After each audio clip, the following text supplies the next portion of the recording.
Hi, good evening. Thank you for joining us. This past week, as people have been hearing about the Health and Halacha event, and our topic specifically, pelvic floor dysfunction, I've been having more and more conversations about this and hearing about situations of people experiencing pelvic floor dysfunction. Tonight, myself, Yoetzet Halacha Bracha Rutner, along with Dr. Scott Chudnoff and physical therapist Rivki Chudnoff, will talk to you about pelvic floor dysfunction and show you the interplay between medicine and halacha. Scott, if you could go ahead and share with us questions.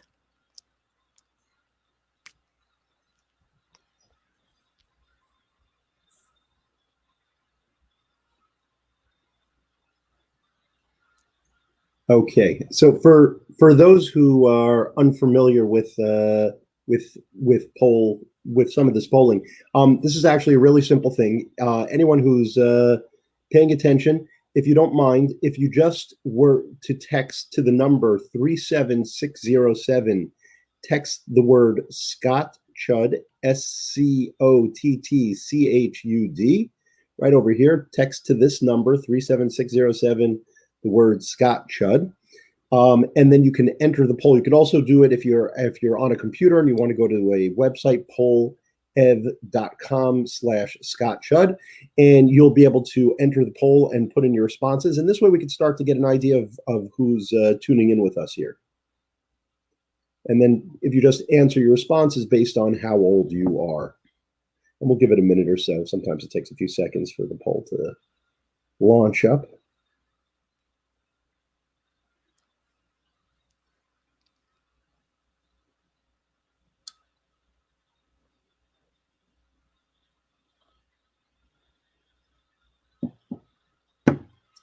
And throughout the evening tonight, we're going to be going to some of these polls because it's really kind of hard for us to interact with everyone one-on-one in these virtual settings. But this is something that we figure is an opportunity for us to be able to get an idea of who's here, and this way we can help to tailor what we're going to talk about with you guys. We'll give it about another 20 seconds or so.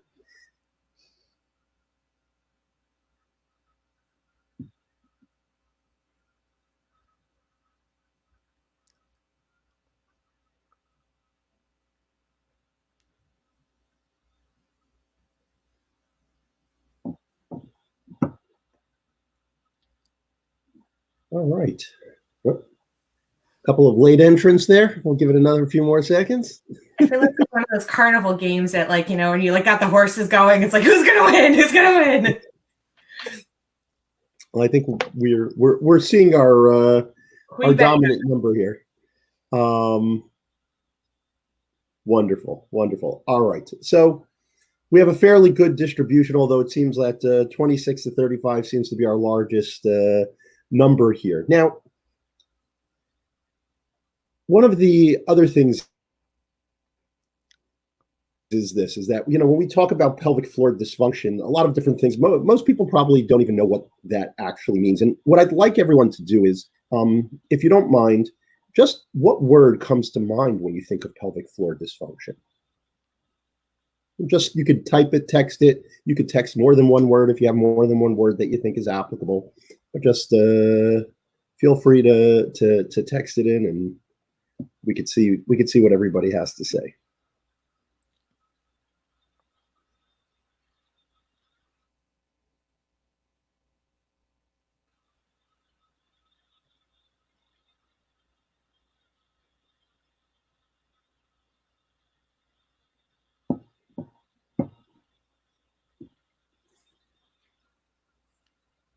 And just so people at home understand, the way that this works is the more common that a word is being said, it gets a little bit bigger.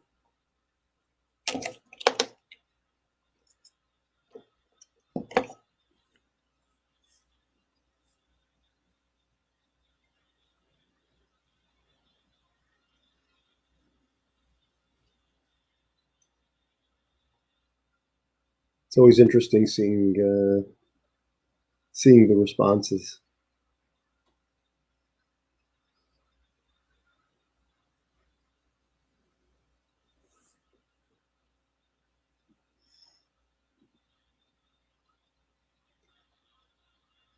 I'll give it a few more seconds for people to get their final responses into us. And I think it's important that when we talk about, we're going to move forward and we're going to talk about some cases, and I know Bruch will introduce in a second just some of the cases. But, when we talk about pelvic floor dysfunction, it's interesting because, we throw that term around. And the fact of the matter is a lot of people have no idea what pelvic floor dysfunction actually is. And we're going to go through some examples of pelvic floor dysfunction as we go through this talk. But I think that, you could see here the most common words that are popping up: pain, incontinence, leakage, prolapse. But we see all these other things in here too about awkward, control, bladder, embarrassed, uncontrollable, tightness, constipation, pleasure, or probably lack of pleasure, I think is what it's referring to there. So there's really a lot of different ways in which pelvic floor dysfunction can impact different people. And so, I think that I'll let Bracha take it away from here. Okay. Thank you so much. You may yourself have experienced pelvic floor dysfunction, or you may know someone who has. I wanted to share with you tonight, working with Scott and Rifki, and talking to you about different ways that pelvic floor dysfunction can express itself at the different stages of life, and what might happen when a woman calls me with pelvic floor dysfunction or a question surrounding it. So if we look at the case, we're going to look at 4 different case studies. We're going to start now first with a case study of a woman who is newly married. And in this case, a young woman has just gotten married. She's grown up in a halachically observant household, and she took challah classes in which her teacher discussed intimacy and intercourse. So in this case, she's got some familiarity. She's had the discussions. And she also visited her gynecologist for a checkup prior to her wedding. And everything seemed fine. However, she and her husband have struggled to consummate their marriage. They've tried different positions. They've used lubricants, but nothing really seems to be working. And any attempt that they're making at this point is extremely painful and really feels impossible. So if we think about this, when a woman calls me, first I want to break down exactly what the issues are here, and then what I might go ahead and do when a woman calls me like this. So here's a young couple who's having difficulty consummating their marriage. They may have tried some different solutions and nothing seems to be working. And the woman is also experiencing a lot of pain. In this situation, I would likely refer a woman to either an OBGYN or a physical therapist. Now, Scott, if a woman like this came to your office, what might you ask her or advise her? I think there's a lot of pieces to this and a lot of directions that I would think of that we go with. There is a poll up here that people, while we're just having this discussion, if you don't mind, just to see whether or not you or anyone you know have had a similar experience to this case. And I think it'll be helpful for us to understand, what the impact is of the people who are joining us. So in terms of the approach here, I don't know if there's an echo. Are you guys getting an echo too? Yeah, there's an echo coming through. Okay, let me see if there's something we can do about that. I think that's a little better, whatever that was that did it. So I think that one of the first approaches is just understanding how long have they been trying for, because a lot of couples have difficulty in the beginning. I actually once did a study to look at and see how quickly do people successfully consummate marriages. And I had 100 couples, and we asked the men and the women, and we did a study, and we actually looked at and in halakhically observant relationships. And what we found was that only about somewhere around 60% to 70% actually were capable of consummating by the end of the first month, which means that a lot of people don't necessarily, and only 30% were actually consummating within the first night. So I think a large part also is trying to give people that educational level of understanding what is and what isn't normal.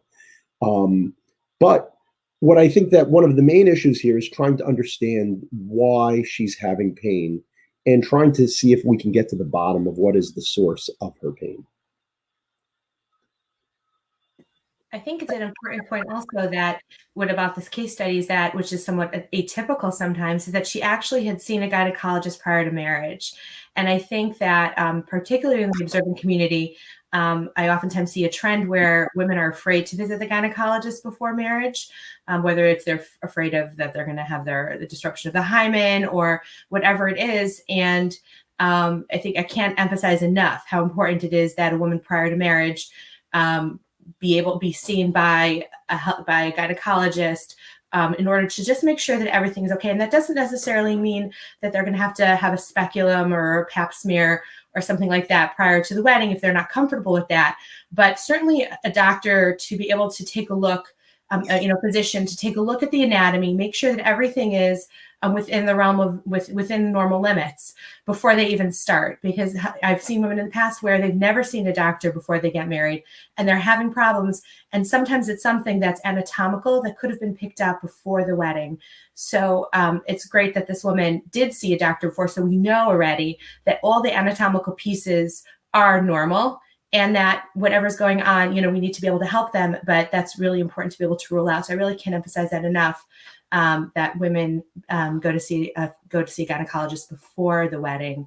And also, being open and expressing any sensitivities or concerns they have with the doctor if they're not familiar with the Orthodox community, explaining that, if they have not been sexually active before their wedding, letting them know. And so the doctor can conduct their exam appropriately. It's interesting too. It's funny. We kind of also assume that people understand what it is they're supposed to be doing. She did go and have kala classes, and she did have discussions about intimacy and intercourse. And I remember the first time I gave a talk on intimacy, and I told a story that Rifki told me not to tell, about a couple that was having intercourse that ended up, it was actually anal intercourse that they were having and did not fully appreciate or realize their own anatomy and what was actually occurring. And the fact of the matter is that a lot of times, even just the mechanics of this can be challenging for many couples in the beginning. We're taking, in most halakhically observant couples, we're taking people who have never or maybe have had minimal contact with someone of the opposite sex before they're married.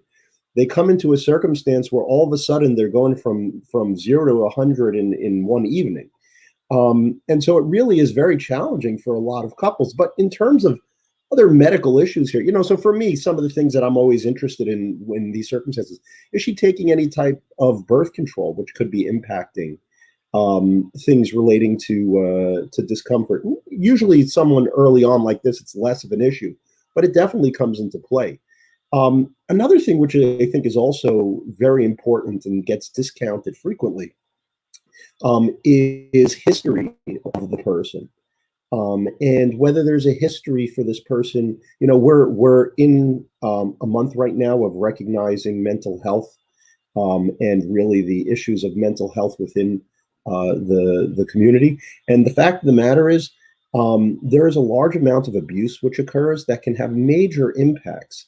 And frequently these things are not dealt with. So when I approach someone like this, I always utilize what I call the biopsychosocial spiritual model, where we look at all the different aspects, and it has to be, all those pieces have to come together. Bracha, what do you usually encounter? Like when this woman comes to you, how do they usually come to you? What are the biggest issues that you deal with? Right. So sometimes that might be a kala that I taught, and they're calling me that night or the next morning to say, sometimes we're not really sure what's happening, or we've tried a couple of times and it's really challenging.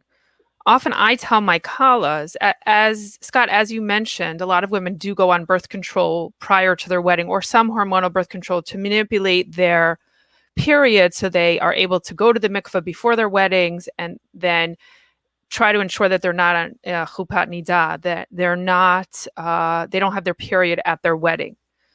And sometimes kala teachers, and hopefully all kala teachers, give them the suggestion and the advice that until they've actually consummated their marriage or actually had sex, that they go ahead and continue on their birth control.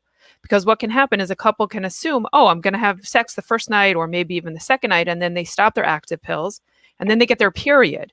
And that's another added layer of frustration that can occur because now they haven't actually had sex. And then we run into some of the issues of yichud, which would be a whole discussion that I would talk to about with a woman.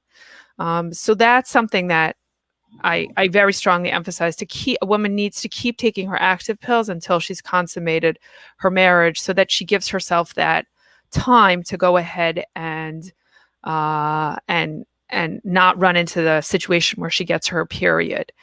A lot of the times the couples have gotten to a point where they're just nervous, they're not sure, they really don't know. Sometimes we can try and figure out in discussions that I have with them about what exactly did happen. But they're concerned about a secondary issue, which is also the issue of shechvat zera, the idea that a man is not supposed to, is only supposed to ejaculate within the context of vaginal intercourse.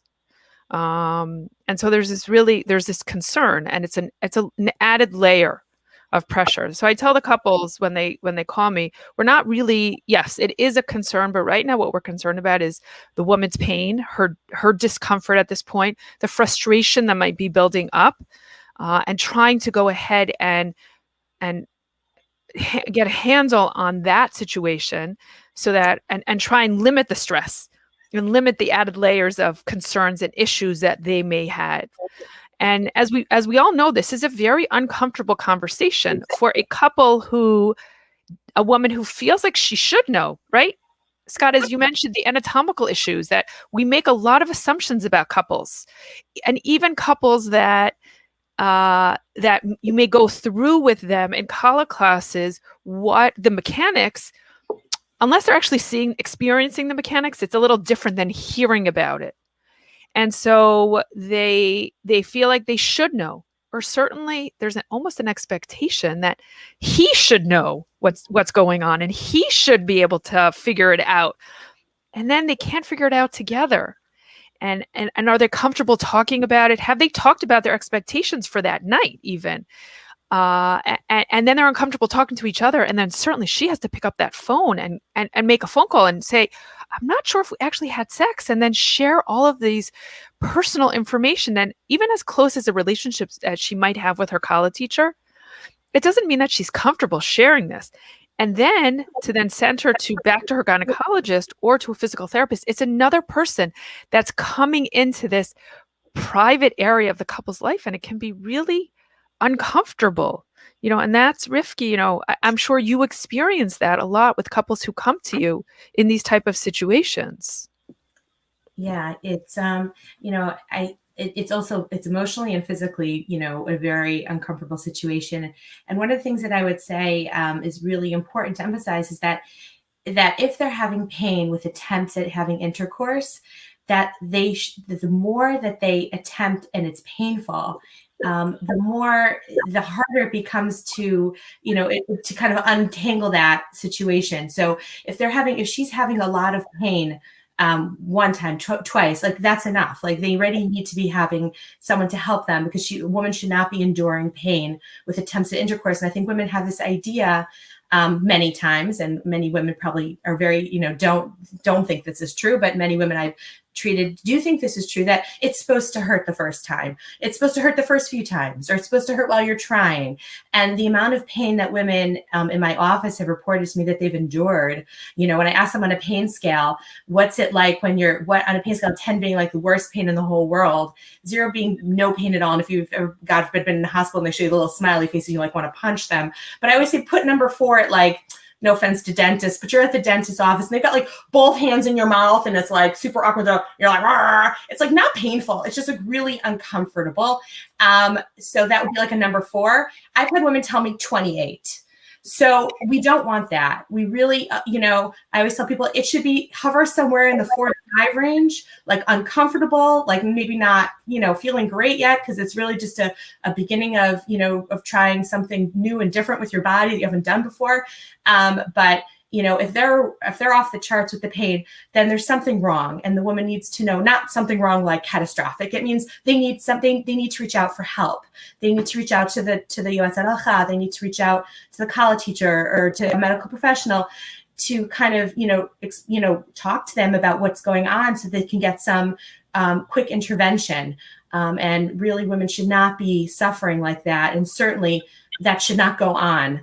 Because the longer people, oftentimes when they call my office, one of the first questions they ask me if they're having difficulty having sex or they're having pain with sex is, how long is this going to take to fix? It's kind of like, you bring a car to the mechanic, like, so how long is this going to take to fix? And I don't blame them because I would ask the same question.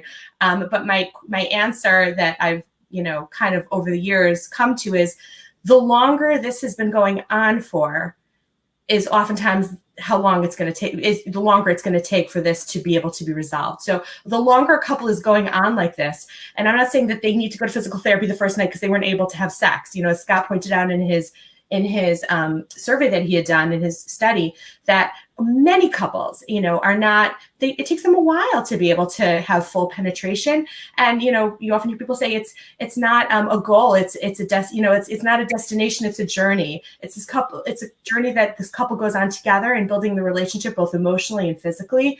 And if they're both kind of happy at the pace they're walking at, and they're, learning about each other, learning about themselves in ways that they never really knew about, because they weren't sexually active prior to marriage, then that's great. But if that journey is leading to pain for either partner, then that's really the time for them to step in and try and ask for someone to help them out, because they really, that just causes so much stress and so much strain, both on the side, if it's a woman who's having the pain, on the side of the woman, because she's enduring all this pain and maybe she's just grinning and bearing it, or maybe she's screaming.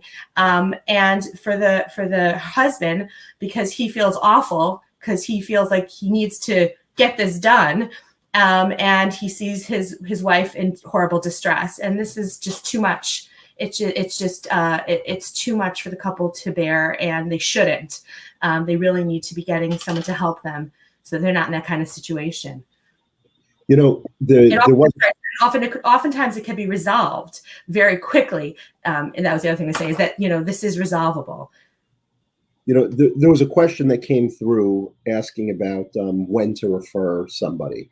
And I can tell you that from my own personal experience, I'm a believer that basically by the time they're going to mikvah the second time, assuming that she got her period sometime within a couple of weeks after the wedding, and then they're going to the mikvah the second time, by the time they're going to the mikvah the second time, when she goes to mikvah that time, if they're still having problems, is usually my time frame that I use to say, because if you think about it, you gotta have a little time together, and again, that could be variable based on a variety of things. But as part of that, someone had asked as to whether or not, in terms of psychological and relationship based versus physical, and that is definitely a major piece of it. But I am biased in as much as saying that I always believe that you have to first start with examining the physical aspects of what's going on.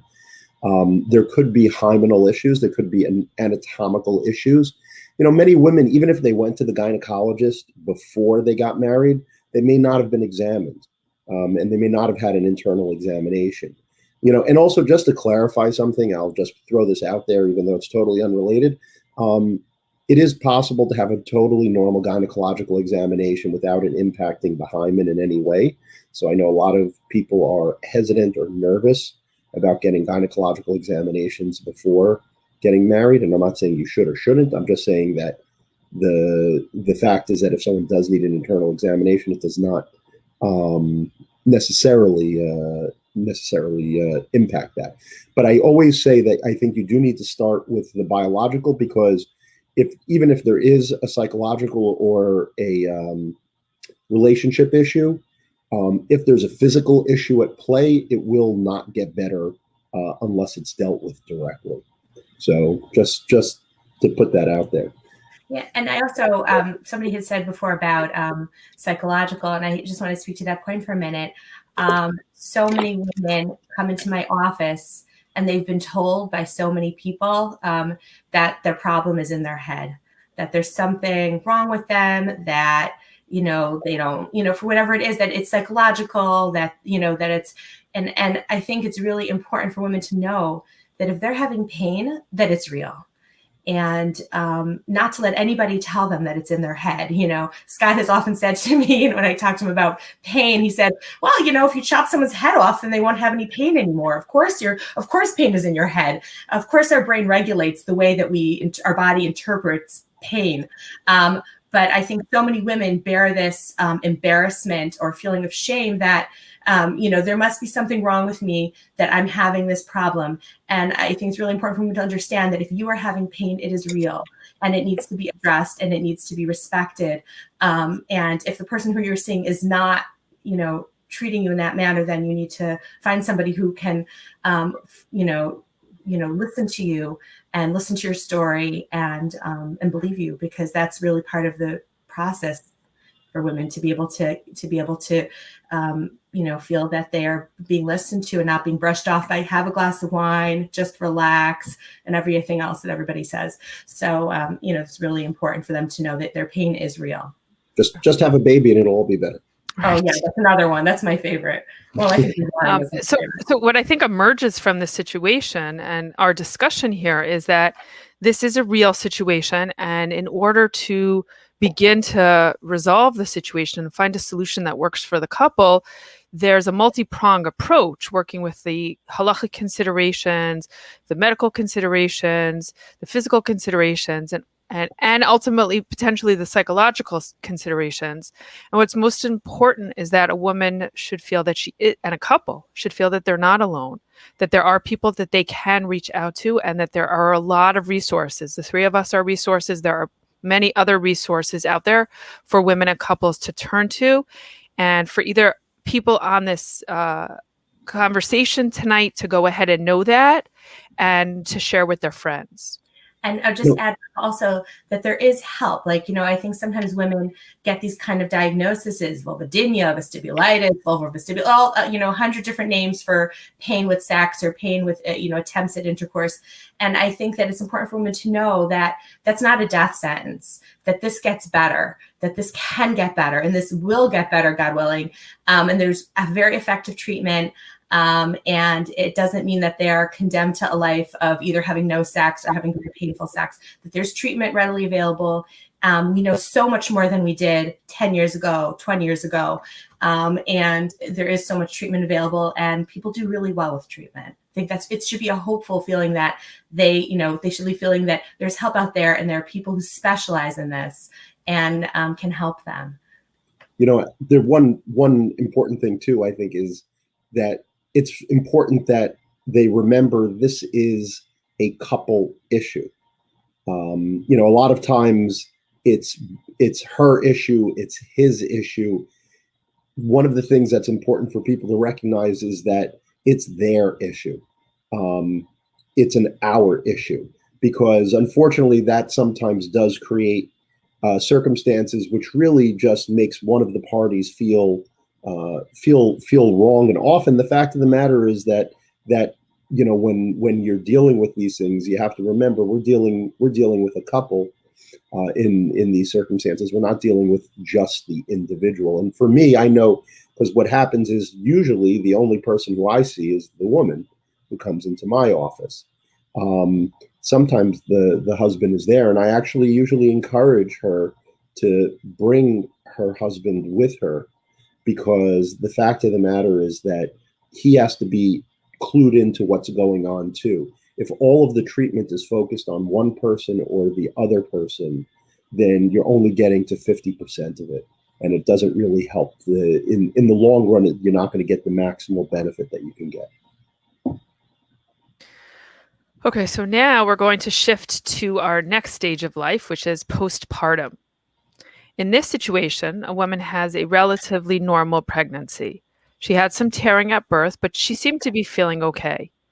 She did her Bedico during her Shevanikim, and they were extremely painful. In addition, postpartum now, she has urinary incontinence. She was under the impression that it was normal to have a little bit of urine leak when she ran or incorporated jumping into her exercise routine. She also complained that intercourse was not pleasurable and was told that it isn't usually for months after childbirth. And in addition, she was referred when she called her OBGYN, she was referred to a pelvic floor specialist. And also, when I was asked this question, there are also different considerations. As you see, Scott put up a poll again to ask anybody, has anyone experienced this or known anyone who's had a similar type of situation? So we have to break down again here too what the main issues are. Here she's had tearing, she has had painful Bedico, she has experiencing incontinence, and she's experiencing a lack of pleasure in intercourse. So again, thinking about some of the things that we discussed, Scott, what would you suggest at this point? This would be a woman who need to be referred. So a woman comes to your office in this type of situation. What are the types of approaches that you take and questions and that you ask her? I think the first thing to understand also is, did she have any issues before the pregnancy? A lot of times, like I said, a lot of times people had issues. Many times couples get pregnant right away.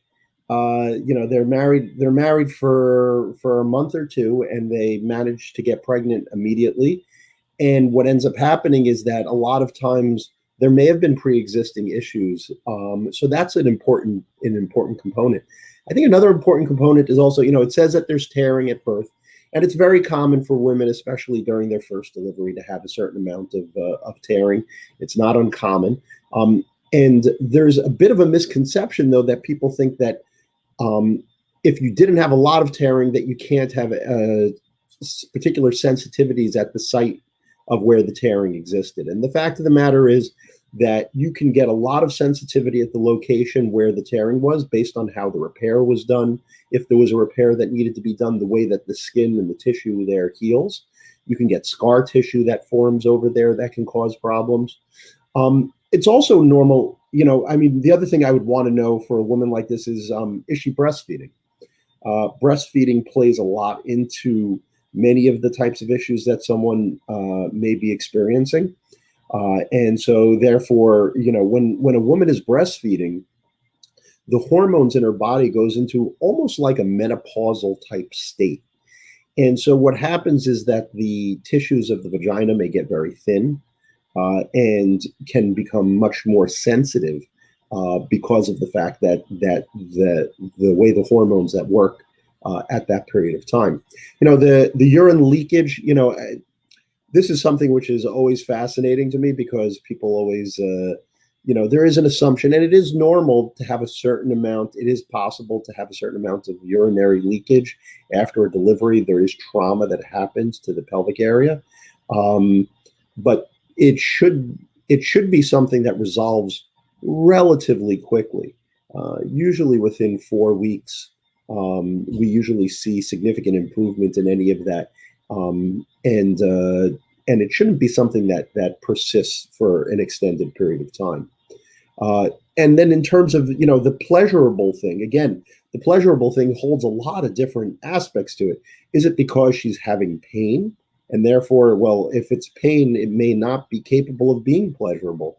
Or is it because of other hormonal things?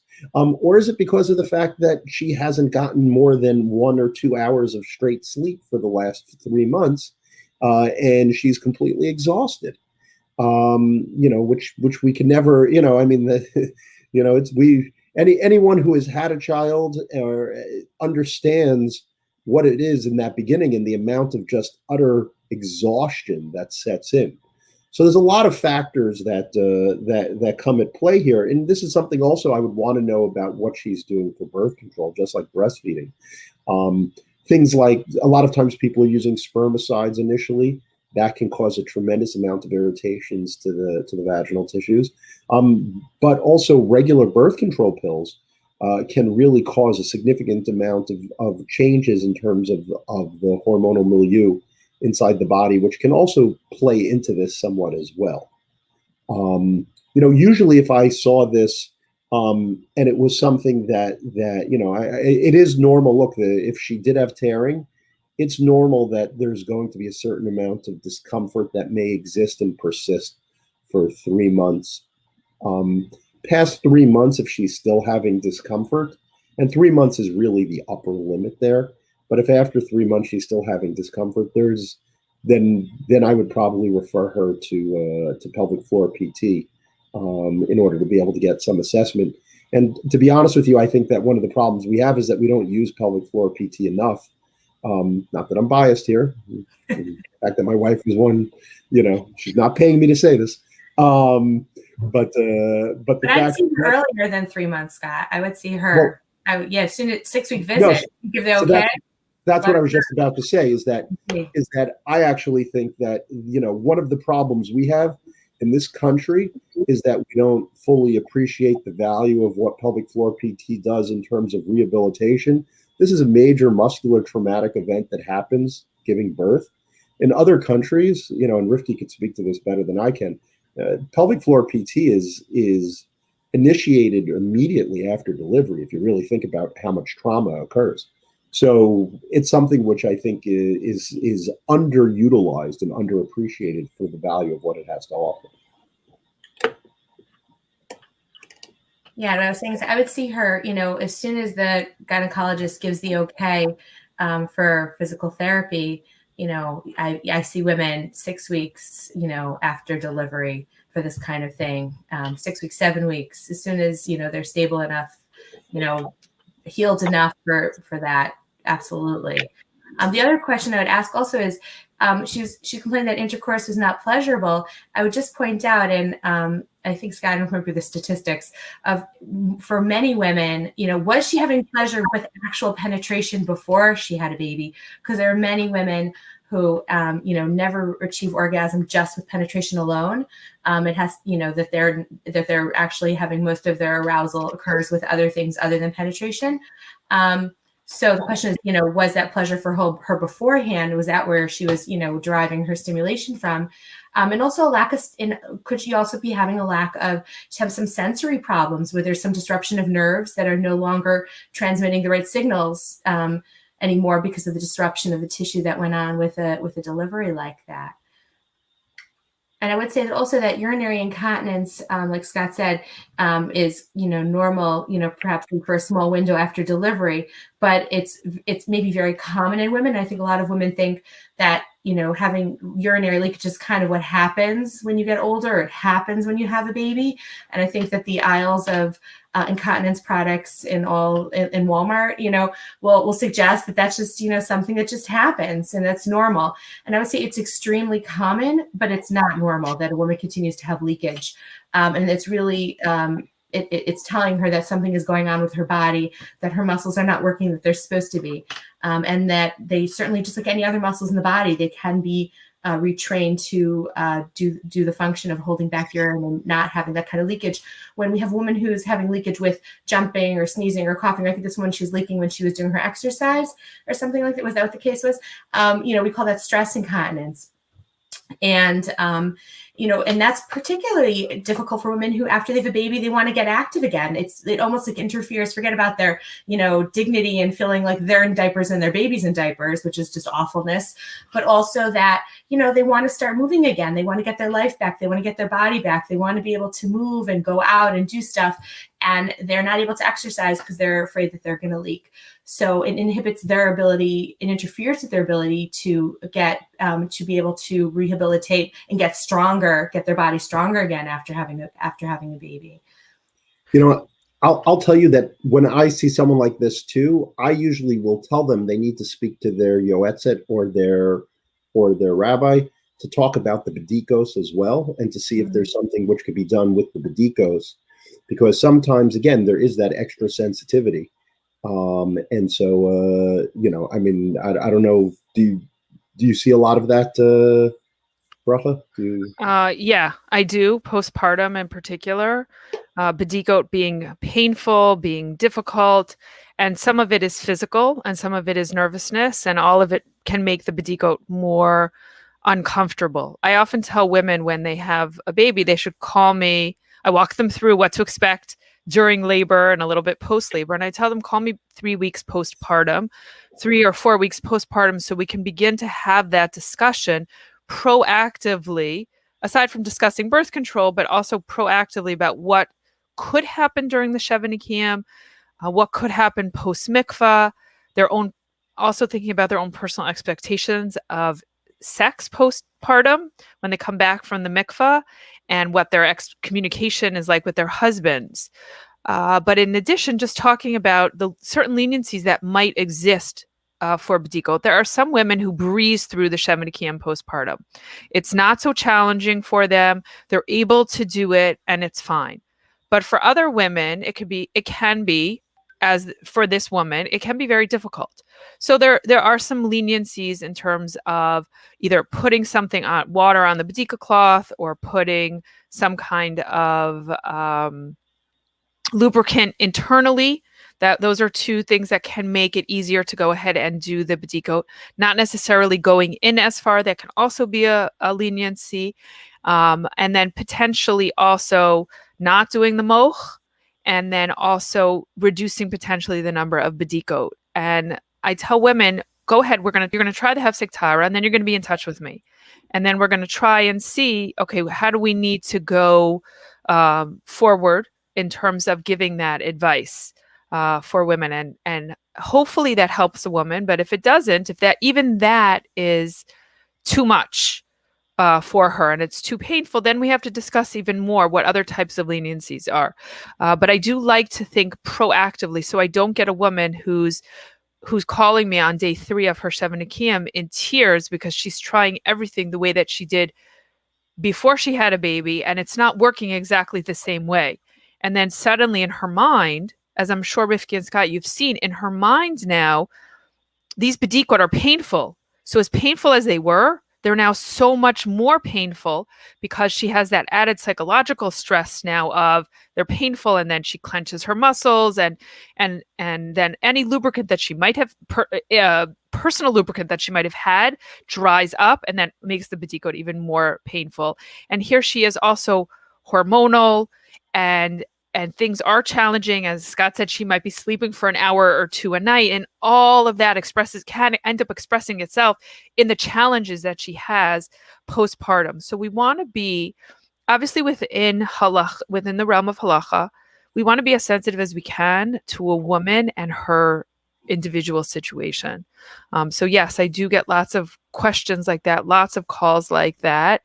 Postpartum about women who are trying to navigate the Shevanikia under different types of circumstances in terms of her own personal circumstance. And yeah, go ahead.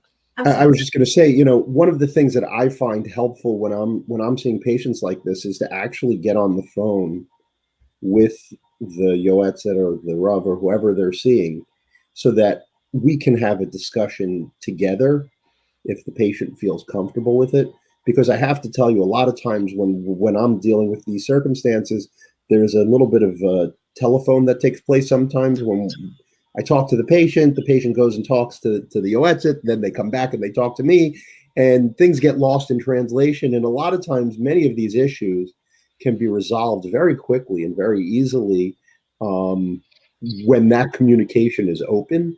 And it's something which I think, is something which I hope people are getting a little bit from our discussion here, is the idea that for, this is a multidisciplinary approach, if you will, where a lot of people being involved is critical, but just as critical is encouraging the communication to take place. And so if you're seeing your doctor, I mean, this is something I advise patients all. If you're seeing your doctor, let them know let them know that, you know what, your rabbi needs to be part of this. Your yoetzet needs to be part of the discussion in some fashion. And most physicians will be more than willing if you give them that notice in advance, if they're not necessarily sensitive to religious issues. But I do think that is very important. I'm sorry, I interrupted you before. I thought you were going to say. I'm sorry. I thought you were going to say that that you need to let your doctor know. I think that that women need to let their doctor know if they're having any of those symptoms. I think a lot of times women go to their checkups and they, do the breast exam, they do the pap smear, they do everything else, and they neglect to mention that, oh, and by the way, sex is unbearably painful, and oh, by the way, I also leak urine every time I jump and I make a puddle on the floor. I can't move without leaking. And I think that women understanding that those situations they need to speak up for themselves, and they may not be asked those questions by their doctor, depending on how much time the doctor has to spend with them, and a myriad of other things that relate to the doctor's experience in working with these kinds of patients. But knowing, obviously not you, Scott, because people who are experienced, who deal with pelvic pain all the time, but to say, just because they didn't ask about it, it's really important that you let your doctor know, hey, sex is really painful, or I'm leaking urine and that's really difficult, obviously. But I think that that's really important that they speak up for themselves. And just a word about the Badika, and I think both in this case and the previous case, which was important, is that if a woman is having pain and so much difficulty with the Badika, whether it's, before their wedding, and hopefully they would find out, by, as I've spoken many times before about using tampons during teenage years to find out if they're having any sensitivity in that area before the night of the wedding, is always really useful to know. Or if they've never had any problems before and then they've had a baby and they're trying to do this Badika and it's excruciatingly painful, that likely that sexual intercourse is not going to be easier. Is not going to be easier if the Badika cloth and the Badika is so painful. That's a really good sign for them that they really, both that it will help them from intervention perspective, having some physical therapy ahead of time to kind of help them have their body, be able to recuperate or be able to have less pain with something touching the vaginal or the vulva area.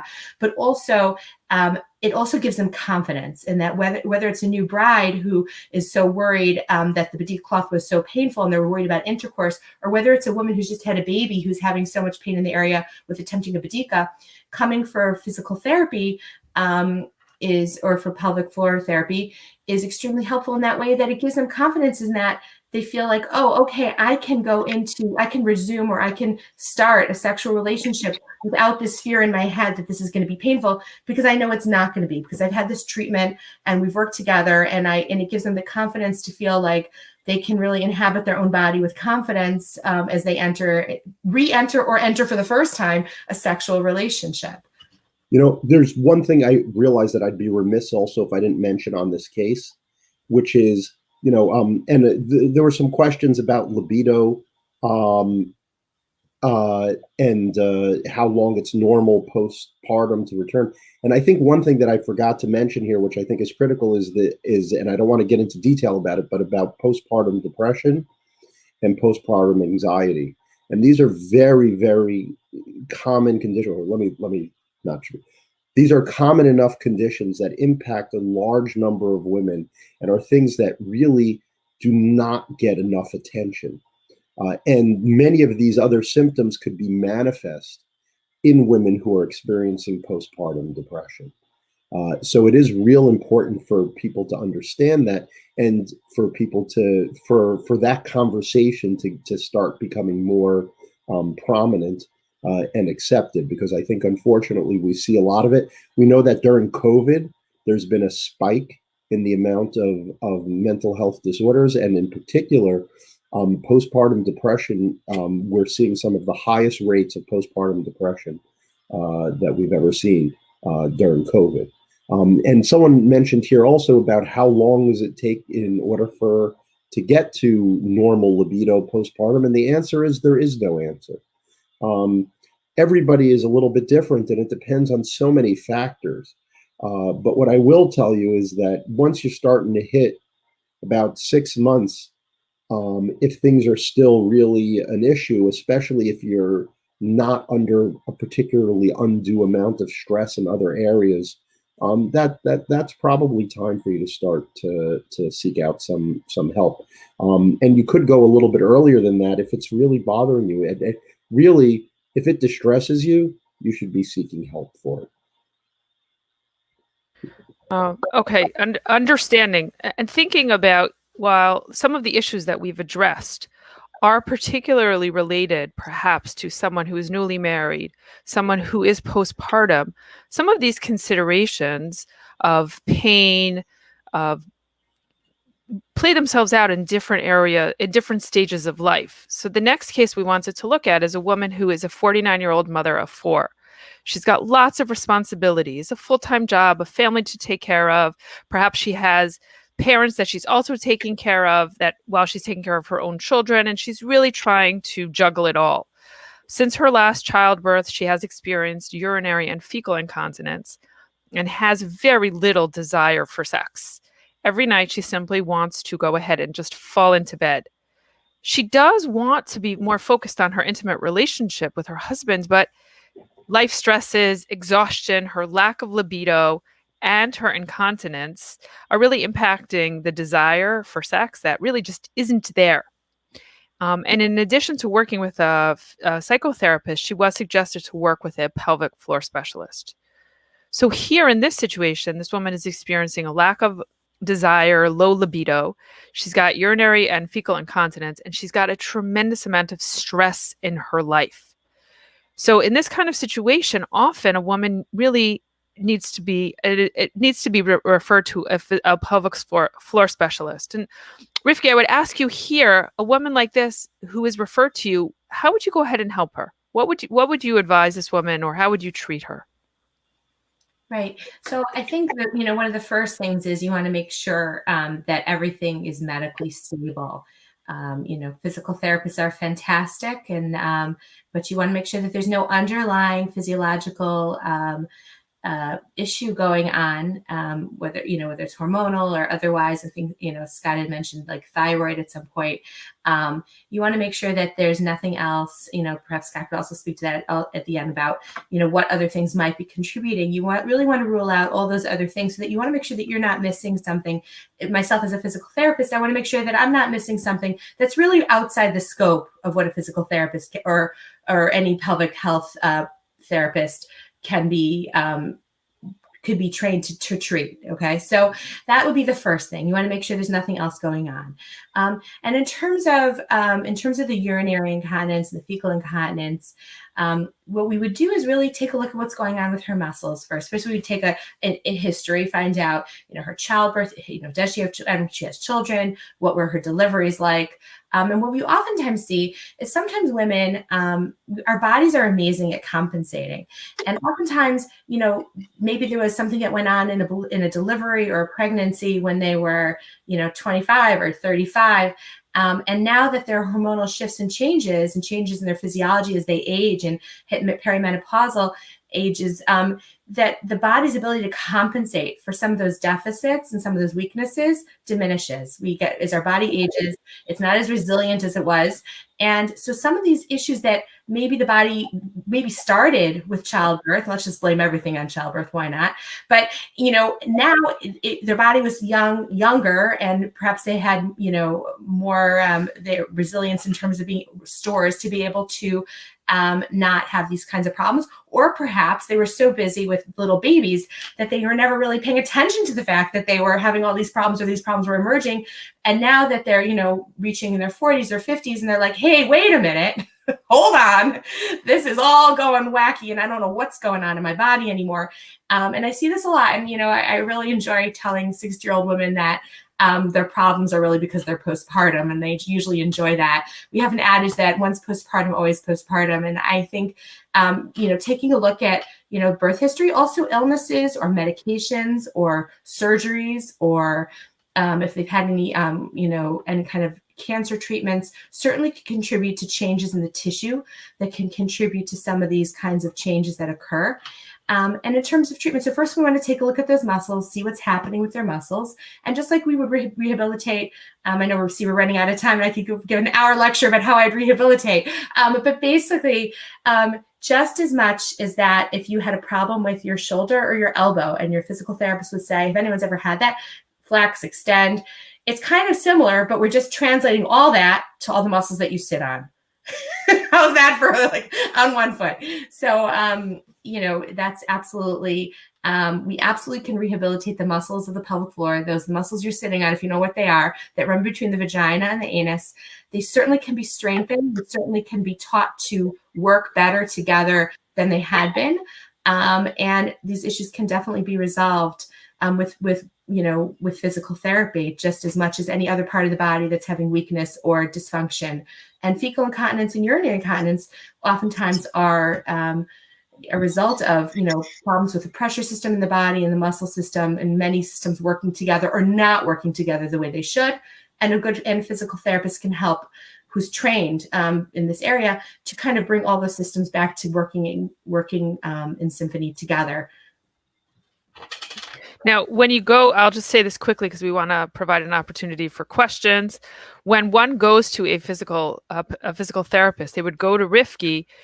They may use certain instruments internally, and there are some halachic dilators and other instruments. And what's important to know here is sometimes a woman is specifically going during the Sheva Nikiyim, because that can sometimes be, as Rifki has mentioned, the ideal time for different reasons.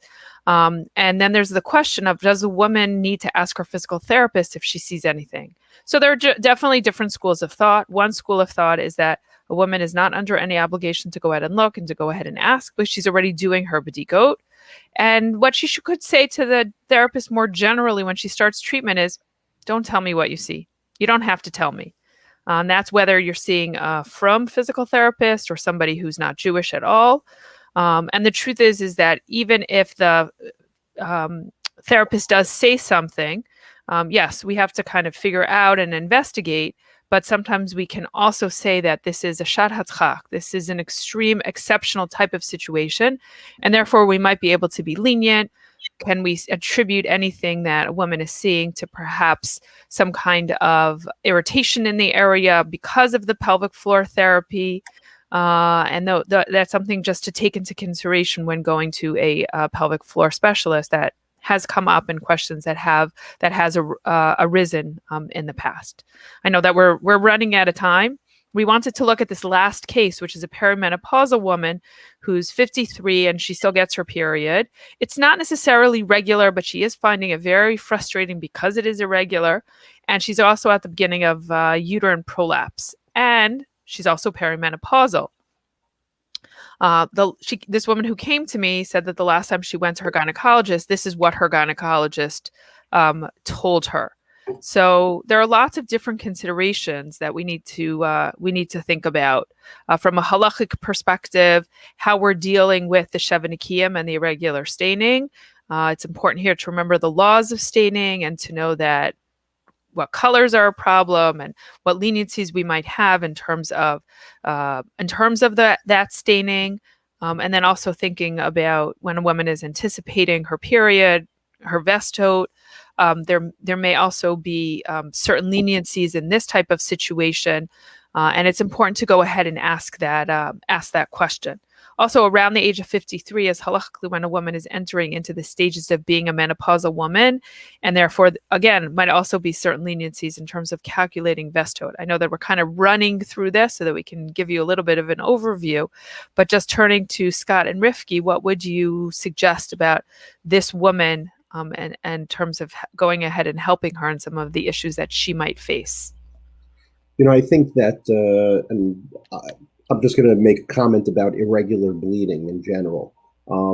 It is normal for women as they get closer to menopause for their menstrual cycles to become more irregular and a little bit more sporadic. Typically, it's that they get more spaced out. However, if people are experiencing heavy bleeding, if people are experiencing prolonged bleeding, if people are experiencing too frequent bleeding, Or if somebody hadn't bled for like a year and then suddenly starts to bleed again, these are all causes that you do need to go to your doctor to get checked out. I've seen already several cases of people who unfortunately have had bad diagnoses because they allowed some of these types of things to go unchecked.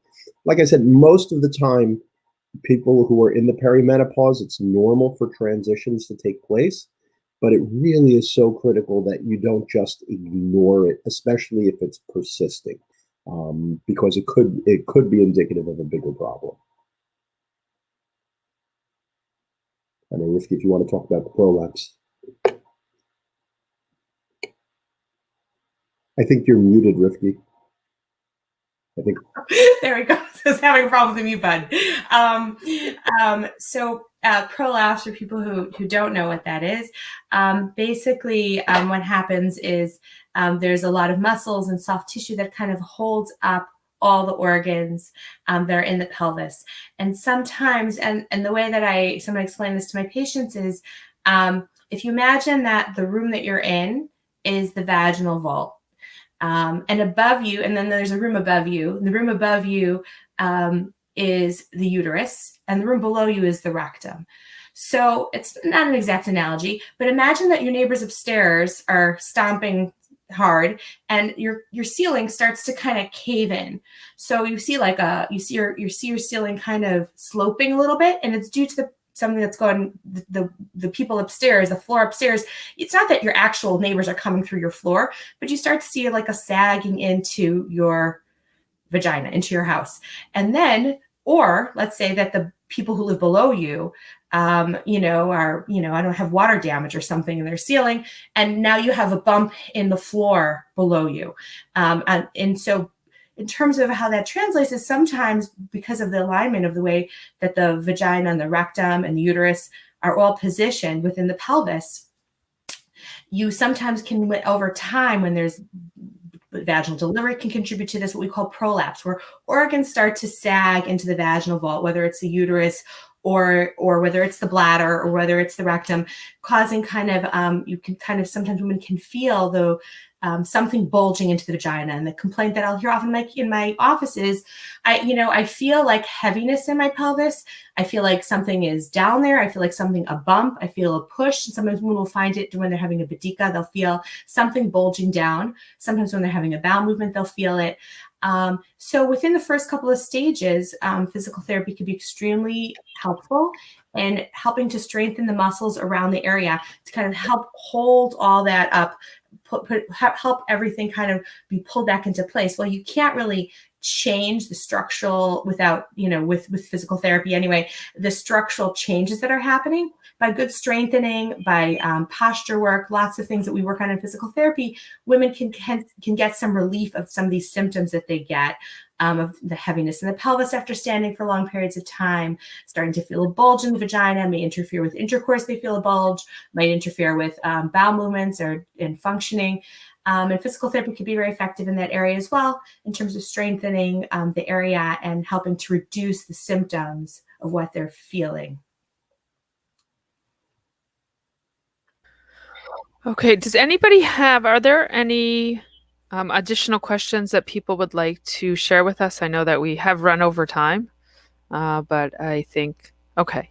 We could talk for hours. Right. There's so much more to talk about and so much more to share. And part of our goal here also, in addition to seeing the interplay between medicine and halacha, was that we wanted to show you that this is something that really happens to people. It's not something that you just read about or you hear about. As we saw, Scott was putting up the polls, that people know people who this has happened to and have had these experiences. And we want to, on some level, we want to normalize this for you. And we want to show you that there are resources that are available for you, and that as uncomfortable as it can be to pick up that phone, as uncomfortable as it can be to share this information, because am I the only one who's experiencing this?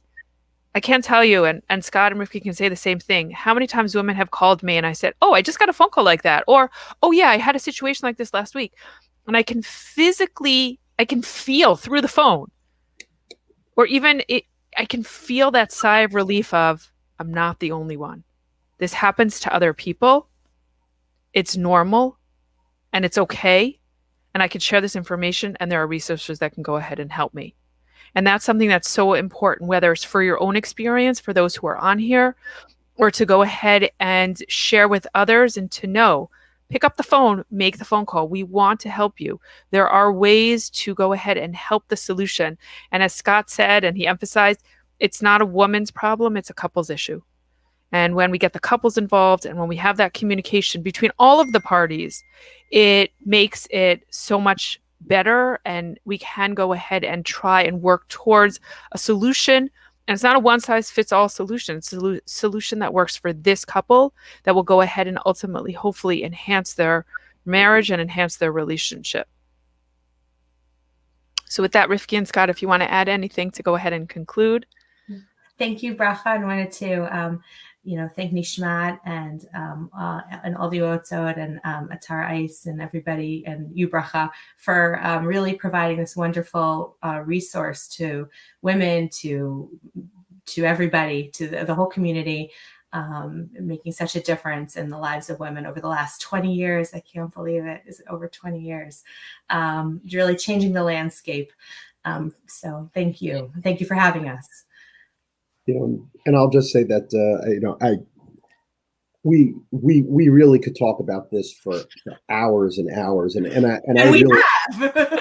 Exactly, and I feel bad that we didn't get to everybody's questions, and I know that a lot of people have a lot of questions, but I think that it's important for you to realize that if you have these questions, go get the answers for it. Listen, this session is not something that's going to be able to guide you to get your treatment specifically. We're not solving anyone's problems in the hour that we had together, or now I think an hour and 10 minutes that we've had together. But it is important. I really want to stress that people go and get help. There's tons of resources. I think it's remarkable what the organization has done in terms of putting together a conference like this. I think it's impressive, and even more impressive that everybody who logged on, because I'm sure everybody has a lot going on. And I know we're on the East Coast. It's 10 o'clock at night here. I'm sure people have many other responsibilities, but I think it's a testament to our community that people are taking these issues, we're bringing them to the forefront, we're opening the discussion. And I really just want to encourage people to keep the discussion going. It's so important that we normalize, like Bracha said, these things happen. They happen to lots of people. We have to remove the stigma. And the best way to remove the stigma about it is for people to start talking about it. And I think that what this is truly a testament. And I can't give enough thanks to all of the Yoetzet and to what Nishmat and the organization of putting this together. It really is a phenomenal activity. And thank you, Rifki and Scott, for being a resource for me and for all of the other Yoetzot and for all of the women and the couples that you help. So thank you, everybody, and we wish you a wonderful night. Take care. Take care.